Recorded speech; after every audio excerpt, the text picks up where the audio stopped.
অর্জুন, এখানে তো বাড়ির কেউ নেই, তাহলে অ্যাক্টিং কেন করছেন? অর্জুন, এই ফুলটা কেন লাগিয়েছেন? না মানে আমি ভুল করে ফুলটা এখানে দিয়েছিলাম, যাতে এরকম জামা কাপড়ে তোমাকে কেউ ছেলে না মনে করে, সেই জন্য। আমাকে ছেলে মনে হচ্ছে? না, কিউট লাগছো। ওই 10 বছরের বাচ্চার মতন কিউট দেখাচ্ছে। I'm so funny na sometimes. যাওয়া যাক।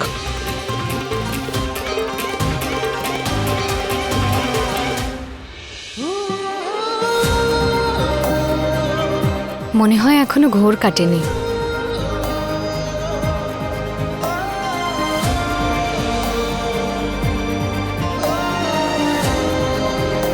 সবাই আমার পোশাক দেখছে। তো যখন তোমার হাজবেন্ডের এই জামা কাপড় নিয়ে কোনো প্রবলেম নেই, তখন তোমার বাকি মানুষদের নিয়ে ভাবার কোনো প্রয়োজন নেই মিস্ত্রি। ওনার কি হলো? আজকে নকল বিয়ের জায়গায় একদম আসল হাজবেন্ডের মতো কথা বলছেন যে। কি ধরনের জামা পরেছে?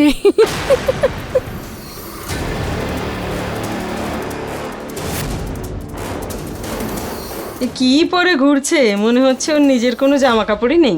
ইউর রাইট, ওর কাছে ওর জামা কাপড় নেই। জানেন কেন? কারণ ও নিজের সব জামা কাপড় ঠান্ডায় যেতে আমার প্রাণ না চলে যায় সেই জন্য পুড়িয়ে ফেলেছে।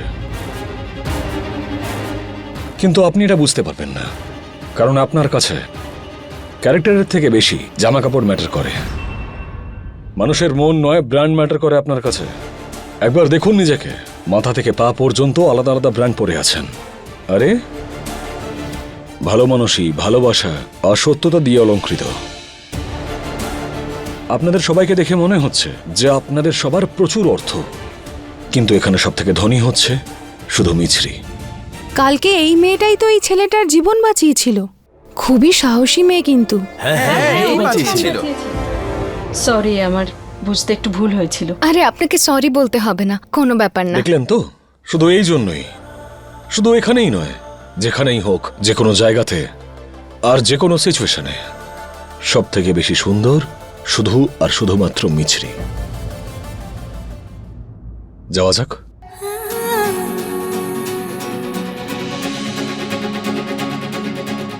इश्क में तेरे फूलों से खिलने मोहब्बत के रस्ते तेरे संग चलने ज़माने की सारी रस्मों को तोड़े मैं दुनिया में आई पिया तो से मिलने।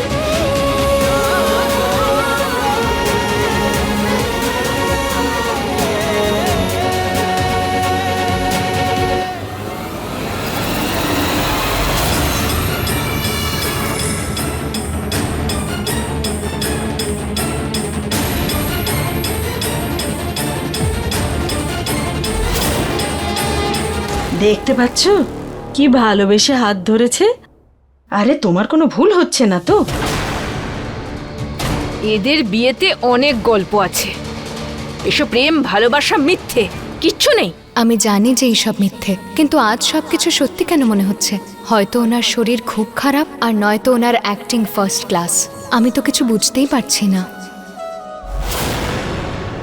আরে সেসব তো ঠিক আছে, আগে এটা বলো যে বাড়ি গিয়ে মাকে কি করে সামলাবে? শাশুড়ি মা লাঠি নিয়ে বসে আছে, গেলেই আমাদের খুব পেটাই হবে, কি করে সামলাবে এগুলো? ওসব আমি সামলে নেব। আমাদের অর্জুন আর মিছরির আগে বাড়ি পৌঁছতে হবে, তাড়াতাড়ি চলো। চলো চলো চলো।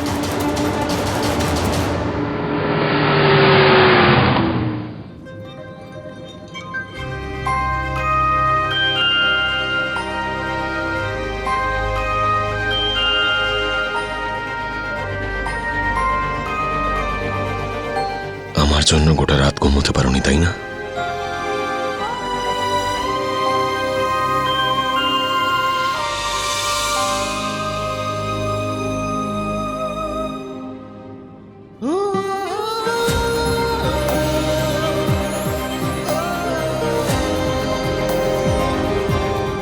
আপনি কি করছিলেন? কি করছিলাম মানে? আমি তো গাড়ি চালাচ্ছি। হেলিকপ্টার ওড়াচ্ছিলাম এরকম উল্টো উত্তর দিলেন না কেন? সব সময় তো দেন, আজকে কি হলো? কি হয়েছে মানে? কি হলো সেটা তো শুধু আপনিই জানবেন। আজ আপনার কথা ঠিক বুঝতে পারছি না। ওহ, আমিও পারছি না। কি? আপনি আমার চুল নিয়ে কিছু একটা করছিলেন না? বলুন বলুন, উত্তর দিন। না না, আমি তো শুধু মুখটা ঠিক করছিলাম, খুব ডিস্ট্র্যাক্ট করছিল আমাকে। চুল আমার আর ডিস্ট্র্যাক্ট আপনি হচ্ছিলেন। মিছরি, তুমি গাড়ি তো আর চালাও না, সেই জন্য বুঝতে পারবে না। তুমি ক্লান্ত হয়ে পড়েছো, ঘুমিয়ে পড়ো প্লিজ। হ্যাঁ, কোনো টেনশন নেই। ফ্রিজার থেকে অন্য কাউকে বাঁচিয়ে আনলাম না তো? ইনি তো একেবারেই বদলে গেছেন। স্টুপিড স্টুপিড স্টুপিড, কেন এসব কিছু করছি আমি? কেন এরকম ভাবে ডিস্ট্রাক্টেড হলাম আমি? বারবার এরকম কেন করছি? অর্জুন, কি হচ্ছে? Just focus.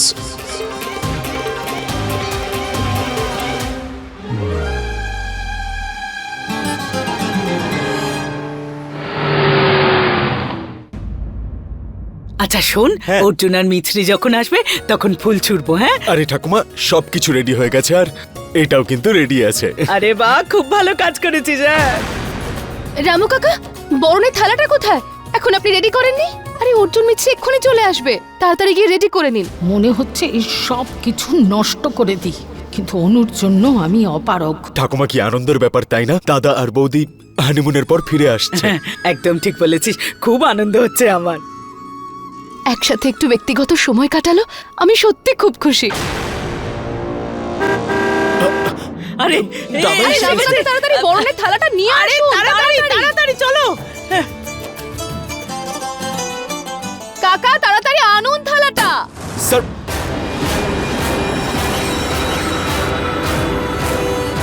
কি দারুণ! বিয়ের পর দ্বিতীয়বার জামাইয়ের মতো একটা ফিলিং পাচ্ছি আমি। সুন্দর, অতি সুন্দর।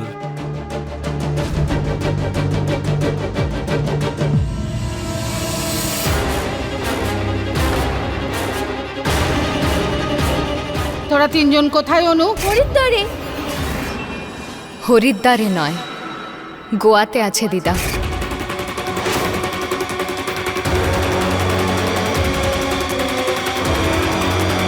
প্রণাম মা।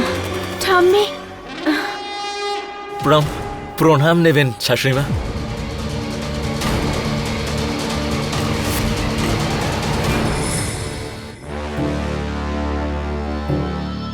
আই এম সরি ঠাম্মি, আমি তোমাকে মিথ্যে বলেছি।